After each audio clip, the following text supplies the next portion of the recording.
often all you're told about scientists is they wear a white lab coat and they're in the lab, and I knew that wasn't for me. I'm a people person. I need to be out there interacting with people, feeling like I was making a difference on the ground.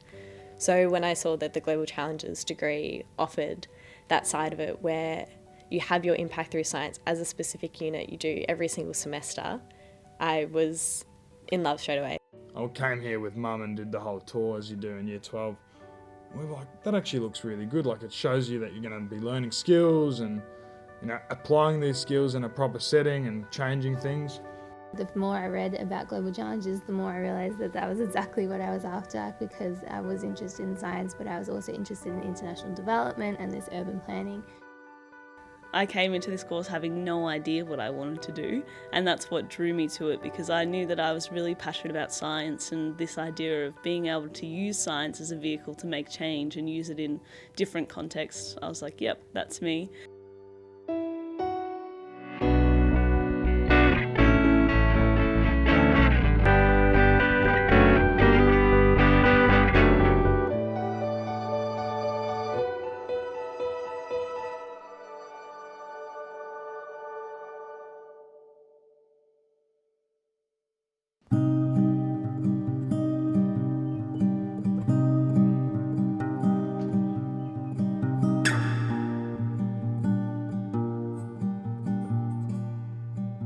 Our supervisor, John Warner, is a very passionate guy, and he came to us with the brief of ocean plastics, and that was it.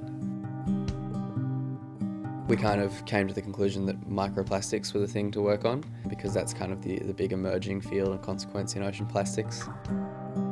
They get down to, you know, microns in size, and anything can eat them at that point. You know, plankton, tiny fish, and then something will eat those plankton and those tiny fish. And they'll, you know, travel up the food chain and accumulate in bigger and bigger animal stomachs until eventually they get to us. So we've found microplastics in seafood, we've found them in beer, we've found them in honey. It's very much at that front end of things, looking at, well, what's the situation on the ground? What do these little bits of plastic look like? And what information that we get there we could actually use to create our solution. We don't really know a whole lot about microplastics in the environment. We don't know what their properties are.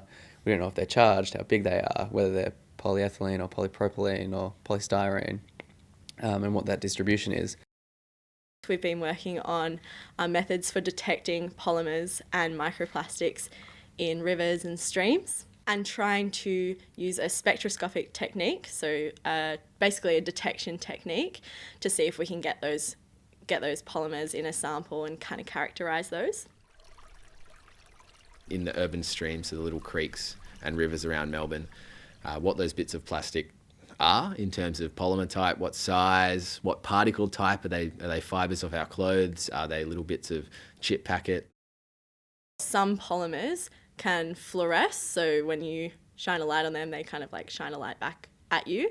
And that seemed to be the most kind of promising technique, and something that we could actually make from a kind of like a lab scale instrument into something that could be handheld and actually used in the field. I think we were successful in really diving into the option of using fluorescence spectroscopy and starting to realise that could actually potentially be used, and it's very easy to miniaturise, could potentially be used to detect some types of plastics as well.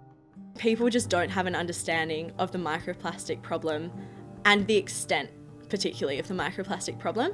And from the teachers that we've spoken to through a series of interviews, they have been like, wow, like this is huge. This is something that we need to be talking about in our classrooms. These are the barriers that we think there are to implementation.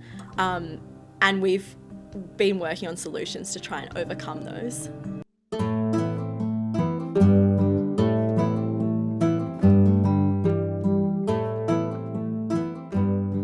Currently, with the reporting mechanisms for when an instance of sexual violence occurs within aged care, it's not actually included if it's not reportable to the Department of Health if the perpetrator is a other resident with a cognitive impairment like dementia. Almost half of people in residential aged care have dementia. These people are not getting the dignity of and the I guess the attention of having a report made for them once they do disclose an event of sexual assault on them. They might need to access a lawyer, they might need to access a safe housing option, they might need to change aged care facilities, they might need to get a forensic examination, they might need to see a doctor to get an STI test, they might need to see a trauma counsellor, and the list just goes on and on and on.